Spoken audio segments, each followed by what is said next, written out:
عزیزان ملت اسلامیہ، جب سے قرآن مقدس کا نزول شروع ہوا حضور اکرم صلی اللہ علیہ وسلم کی ذات گرامی پر، اس وقت جب آقا علیہ الصلوۃ والسلام غار حرا میں محو عبادت تھے کہ حضرت جبرائیل امین حضور کی بارگاہ میں حاضر آئے اور عرض کیا، پڑھیے اقرأ باسم ربک الذی خلق،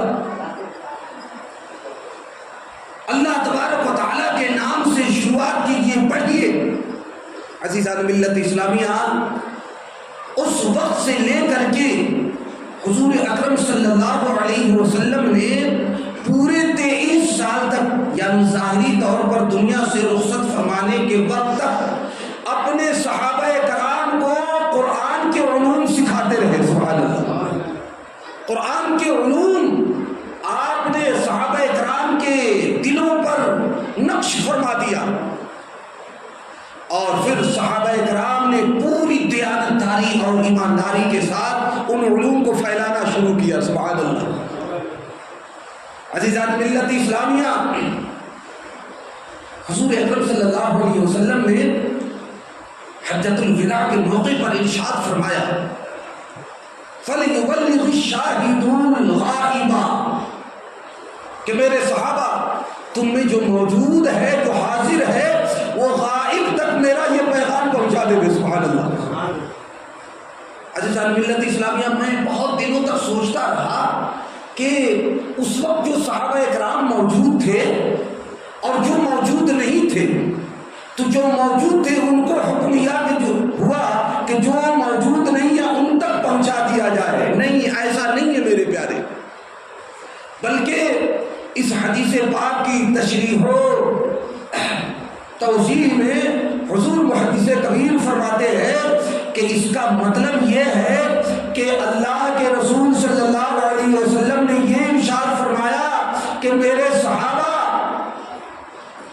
تم دور دراز دوسرے ملکوں میں سفر کیا کرو اور وہاں جو انسان بستے ہیں انہیں اسلام کی دعوت دو۔ سبحان اللہ۔ اور انہیں ان علوم دینیہ سے آراستہ کرنے کی کوشش کرو۔ سبحان اللہ۔ اور پھر تمہارے بعد والے اپنے بعد والوں تک یہ علوم پہنچاوے اور پھر وہ اپنے بعد والوں تک پہنچاوے۔ اس طریقے سے یہ سلسلہ نسلاً بعد نسل، قرناً بعد قرن، یہ قیامت تک جاری رہے۔ سبحان اللہ۔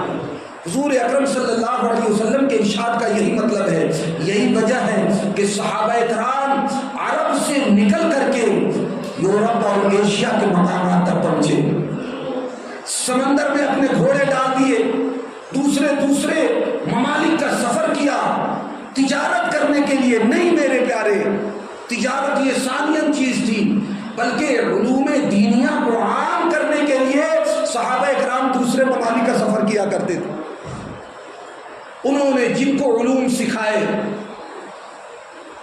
انہوں نے علم دین کی تبلیغ کی، پھر انہوں نے اپنے شاگردوں کو علوم دینیہ سے آراستہ کیا، پھر انہوں نے اپنے شاگردان پیدا کیے، اس طریقے سے یہ سلسلہ اب تک جاری ہے اور انشاءاللہ تعالی قیامت تک جاری رہے گا۔ تو اللہ تبارک و تعالی سب سے بڑا عالم، اس کے بعد حضور اکرم صلی اللہ علیہ وسلم سب سے بڑے عالم، اور پھر ان سے صحابہ کرام نے علوم سیکھے، تو صحابہ کرام بھی لوگوں میں سب سے بڑے عالم ہوئے، ان میں بھی درجات ہیں۔ اور پھر صحابہ کرام سے تابعین نے سیکھا، تابعین سے تبع تابعین نے سیکھا، اس طریقے سے یہ سلسلہ چلتا چلا آیا۔ تو ہم اپنے ذہن میں ایک مقام متعین کیے ہوئے ہیں کہ سب سے بڑا مقام و مرتبہ رب تبارک و تعالیٰ کا ہے، اس کے بعد حضور اکرم صلی اللہ علیہ وسلم کا ہے، پھر حضور کے بعد بڑا مرتبہ صحابہ کرام کا ہے۔ سبحان اللہ۔ اور پھر ان کے بعد بڑا مرتبہ تابعین کا ہے، پھر تبع تابعین کا ہے۔ اس طریقے سے یہ سلسلہ چلتا چلا آیا۔ الحمدللہ رب العالمین، ہم جس زمانے میں اپنی زندگی گزار رہے ہیں، اس زمانے سے تھوڑے زمانے قبل ایک بہت بڑے سنیوں کے عالم اور بزرگ گزرے ہیں جن کو زمانہ اعلیٰ حضرت کہتا ہے۔ سبحان اللہ۔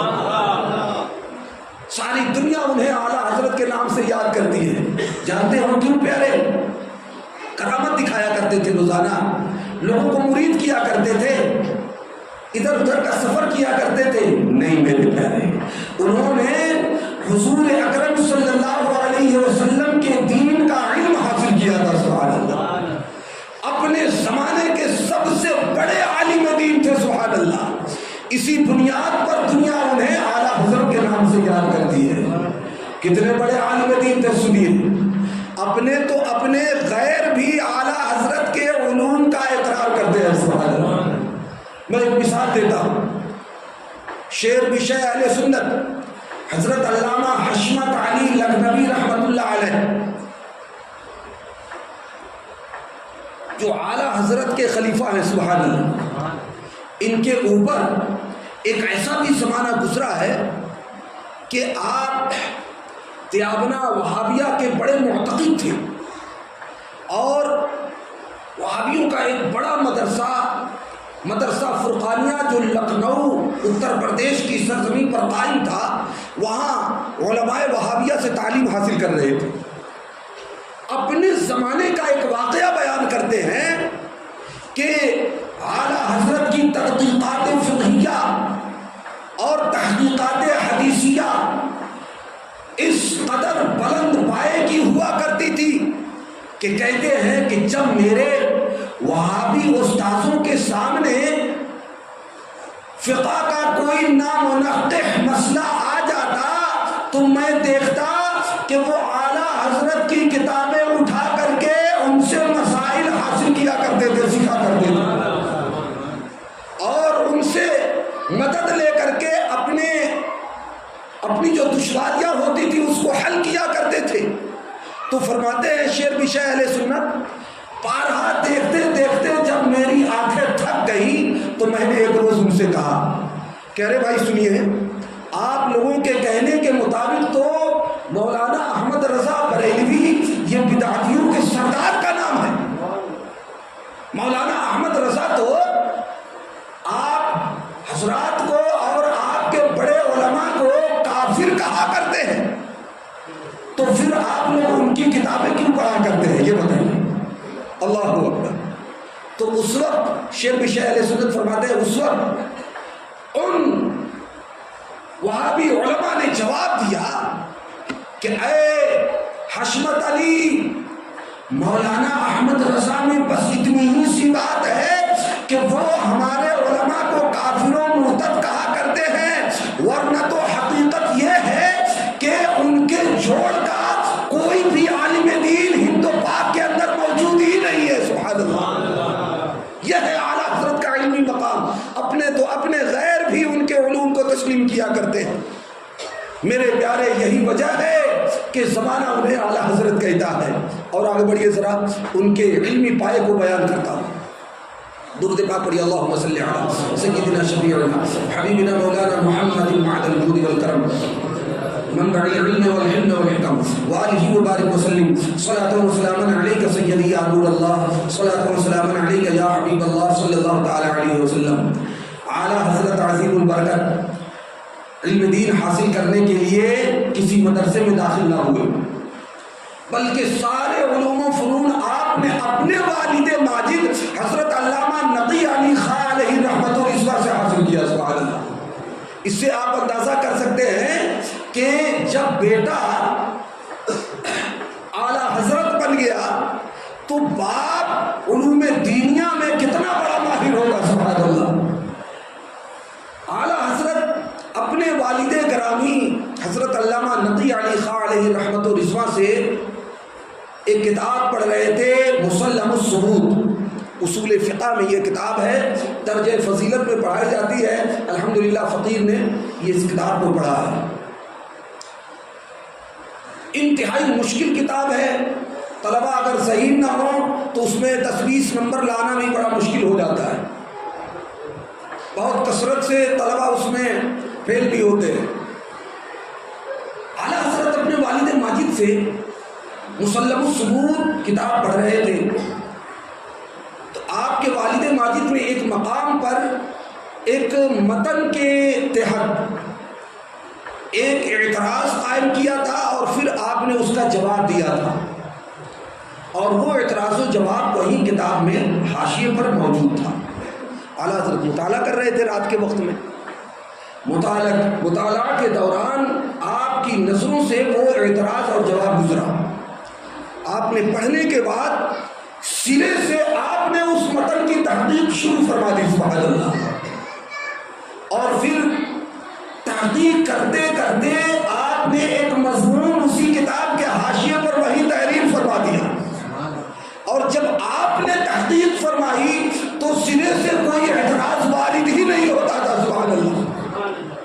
اور پھر صبح کو اپنے والد ماجد کی بارگاہ میں پڑھنے کے لیے حاضر ہوئے تو دوران درس آپ کے والد کی نگاہ آپ کی اس تحقیق پر پہنچ گئی، سبحان اللہ۔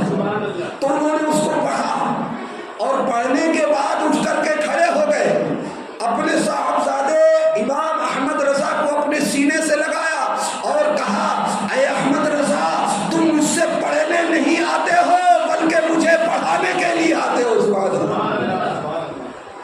یہ بچپن میں پڑھائی کے زمانے میں اعلیٰ حضرت کے علمی مقام اور ان کا مرتبہ ہے۔ اسی طریقے سے اور آگے بڑھ کر کے دیکھیں، اعلیٰ حضرت کی عمر ابھی بہت چھوٹی سی تھی کہ عید میلاد النبی کے موقع پر 12 ربیع النور شریف کو آپ نے بڑے بڑے علماء اور فضلاء کے سامنے خالص علمی روش پر بسم اللہ الرحمن الرحیم کے بائے جارہ اور اسم اللہ پر کئی گھنٹے آپ نے تقریر فرمائی، سبحان اللہ۔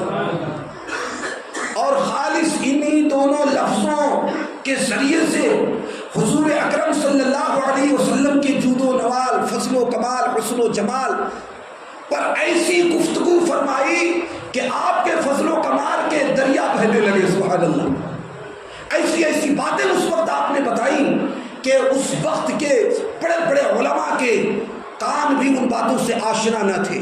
ایسی باتیں اعلیٰ حضرت نے پیش فرمائی، الحمدللہ رب العالمین۔ اس وقت بڑے علماء جن میں اولیاء تھے، صلحاء تھے، رب تبارک و تعالیٰ کی بارگاہ پہ کے بڑے مقرب بندے تھے، انہوں نے اعلیٰ حضرت کو اپنے سینے سے لگایا، ڈھیر ساری دعائیں دیں، آپ کے سر مبارک پر اپنا ہاتھ رکھ کر کے خصوصی دعا فرمائی۔ انہی دعاؤں کا نتیجہ ہے پیارے کہ اعلیٰ حضرت زمانے کے سب سے بڑے عالم قرار پائے، سبحان اللہ۔ اور آگے بڑھ کر کے دیکھیے، اعلیٰ حضرت کے تعلق سے یہ تحقیقی بات ہے کہ صرف 55 ہی نہیں بلکہ 100 سے زائد علوم پر آپ کو دسترس حاصل تھا، سبحان اللہ۔ علم نجوم، علم حیات اور علم ریاضی کے ساتھ ساتھ ایک علم ہے جسے علم توقیت کہتے ہیں، اس پر بھی اعلیٰ حضرت کا کمال درجہ ایجاد میں پہنچا ہوا تھا۔ یہ جو فجر کا وقت، ظہر کا وقت، عصر کا، مغرب کا، عشاء کا وقت ہم لوگ معلوم کرتے ہیں نا، یہ اعلیٰ حضرت کا احسان ہے پیارے۔ پوری دنیا کے اندر جو ظہر کبریٰ اور طلوع غروب وغیرہ کے اوقات معلوم کیے جاتے ہیں، یہ اعلیٰ حضرت کی کتاب کی وجہ سے معلوم کیے جاتے ہیں۔ آپ کو اس کی حقیقت بتا دوں، چونکہ علم توقیت پر متقدمین سے کوئی کتاب منقول ہی نہیں ہے، کوئی کتاب نہیں لکھی گئی ہے کہ اس کتاب کی مدد سے، اس کتاب میں جو ضابطے بیان کیے گئے ہیں، جو قواعد بیان کیے گئے ہیں، ان کی روشنی میں غروب کا وقت، طلوع کا وقت، ظہر کبریٰ، نصف النہار، ظہر، عصر، مغرب وغیرہ کے وقت کا پتہ لگایا جائے، ایسی کوئی کتاب نہیں۔ جب اعلیٰ حضرت سے علامہ حجت الاسلام، علامہ حامد رضا بریلوی اور علامہ سید ظفر الدین بہاری رحمت اللہ وغیرہ نے علم توقیت حاصل کرنا شروع کیا، تو چونکہ کتاب تو پہلے سے تھی نہیں کہ اس کا مطالعہ کر کے اور قواعد اخذ کر کے آپ بتاتے، لیکن اللہ تعالیٰ نے اعلیٰ حضرت کو علم لدنی عطا فرمایا تھا۔ آپ زبانی علم توقیت کے قواعد بیان کرتے جاتے تھے اور یہ حضرات اسے لکھتے جاتے تھے، اور اسی کی روشنی میں طلوع غروب وغیرہ کے اوقات متعین کیے جاتے تھے۔ بعد میں چل کر کے آپ کے شاگرد حضرت علامہ سید ظفر الدین بہاری رحمت اللہ علیہ نے ان قواعد فوائد کو ایک کتاب میں جمع کیا اور پھر اپنی جانب سے کچھ مثالیں قائم کر دی اور پھر حاشیہ لگایا جہاں ضرورت محسوس ہوئی اور ایک کتاب الجواہر والیواقیت فی علم توقید کے نام سے شائع فرما دیا. آج پوری دنیا میں اسی کتاب سے استفادہ کیا جاتا ہے. سبحان اللہ. یہ جو دائمی اوقات مرتب کیے گئے جو وہاں لگا ہوا ہے یہ اسی کتاب کا نتیجہ ہے. سبحان اللہ. اور پوری دنیا میں اسی کتاب سے استفادہ کیا جاتا ہے. یہ اعلیٰ حضرت کا احسان ہے. آپ کو ایسا کمال حاصل تھا اس فن میں پیارے کہ دن میں سورج دیکھ کر کے اور رات میں ستاروں کو دیکھ کر کے گھڑی ملا لیا کرتے تھے اور ایک سیکنڈ کا بھی فرق نہیں ہوتا تھا. سبحان اللہ. ایک مثال قائم کرتا ہوں. ایک مرتبہ اعلیٰ حضرت تشریف لے گئے بدایوں شریف. حضرت علامہ شاہ عبد القادر بدایونی رحمۃ اللہ علیہ کے آپ مہمان تھے اور وہاں مدرسہ قادریہ تھا. اس میں جو مسجد تھی اس مسجد میں علامہ شاہ عبد القادر بدایونی رحمۃ اللہ علیہ ہی امامت کیا کرتے تھے. چنانچہ فجر کے وقت میں دونوں حضرات مسجد میں حاضر تھے. تکبیر جب شروع ہوئی تو حضرت علامہ بدایونی رحمۃ اللہ علیہ نے اعلیٰ حضرت سے فرمایا کہ حضور آپ آج فجر کی نماز پڑھا دیں. چنانچہ اعلیٰ حضرت مصلی پر تشریف لے گئے اور ایسی لمبی قرات آپ نے فرمائی, پورا طوال مفصل کیا جو شریعت کا حکم ہے کہ جب آپ نے سلام پھیرا تو علامہ بدایونی رحمۃ اللہ علیہ کو شک ہونے لگا کہ کہیں سورج تو طلوع نہیں ہو گیا ہے. لوگ صفوں سے اٹھ کر کے باہر جا کر کے دیکھنے لگے کہ سورج طلوع تو نہیں ہو گیا ہے. اعلیٰ حضرت نے جب ان کی تشویش کو دیکھا تو آپ نے برجستہ فرمایا سنیے ابھی سورج طلوع ہونے میں 3 منٹ 48 سیکنڈ باقی ہے. سبحان اللہ. اور جب تحقیق کی گئی تو برابر 3 منٹ 48 سیکنڈ باقی تھے. یہ تھا اعلیٰ حضرت کا علم توقیت میں کمال اور مقام و مرتبہ. تو کہنے کا مطلب یہ ہے پیارے کہ اعلیٰ حضرت عظیم البرکت مجدد دین ملت امام احمد رضا خان محدث بریلوی علیہ رحمت و رضوان کو اللہ تبارک و تعالیٰ نے علوم ظاہری بھی عطا فرمایا تھا اور ساتھ ہی ساتھ علوم باطنی بھی عطا فرمایا تھا. اور ان تمام علوم سے بڑھ کر کے اللہ تبارک و تعالیٰ نے اعلیٰ حضرت کو عشق رسول کی دولت سے مالا مال فرمایا تھا. خود ہی ارشاد فرماتے ہیں اے عشق تیرے سبتے جلنے سے چھوٹے سستے, جو آگ بجھا دے گی وہ آگ لگائی ہے. اور میرے پیارے اعلیٰ حضرت ساری زندگی اسی عشق رسول کا درس دیتے رہے چونکہ یہ ایمان کی بنیاد ہے. جس کے سینے میں محبت رسول نہ ہو وہ کامل انسان ہو ہی نہیں سکتا ہے, کامل مسلمان ہو ہی نہیں سکتا ہے. رب تبارک و تعالیٰ کی بارگاہ سے اسے کوئی مقام و مرتبہ ملنے والا نہیں. جس کے سینے میں محبت رسول نہ ہوگی وہ جنت میں داخل نہیں ہوگا. اعلیٰ حضرت ساری زندگی یہی کہتے رہے کہ لوگوں جان ہے عشق مصطفیٰ روز فضول کرے خدا, جس کو ہو درد کا مزہ نازے دوا اٹھائے کیوں. عزیزان ملت اسلامیہ, اس لیے آپ حضرات سے میں گزارش کرتا ہوں یہ مت کہو کہ یہ بھی صحیح وہ بھی صحیح نہیں, وہی صحیح جو رضا بریلوی کہتے ہیں. میں نے تحقیق کیا ہے رضا بریلوی اپنی جانب سے کوئی بات نہیں کہتے بلکہ وہی کہتے ہیں جو قرآن میں لکھا ہوا ہوتا ہے اور جو حدیث پاک میں بات موجود ہوتی ہے. اس لیے اعلیٰ حضرت کے دامن کرم کو مضبوطی سے تھام لیجئے, انشاءاللہ تبارک و تعالی دنیا میں بھی کامیاب ہوں گے, آخرت میں بھی عزتیں ملیں گی. توجہ فرمائیں اعلیٰ حضرت کو یہ جو مقام ملا ہے یہ کس بنیاد پر ملا ہے میرے پیارے؟ عالم ہونے کی بنیاد پر. کس بنیاد پر؟ عالم ہونے کی بنیاد پر. لہٰذا میں آپ سے گزارش کرتا ہوں اپنے بچوں کو عالم دین بنائیے. دیکھو پیارے, آپ لوگوں نے اگر یہ خیال کر لیا ہے کہ ہم دنیا کا مال حاصل کر لیں گے تو ہمیں مقام و مرتبہ مل جائے گا, نہیں میرے پیارے, دنیا کا مال حاصل کرنے سے عزت حاصل نہیں ہوتی ہے, وقار نہیں ملتا ہے.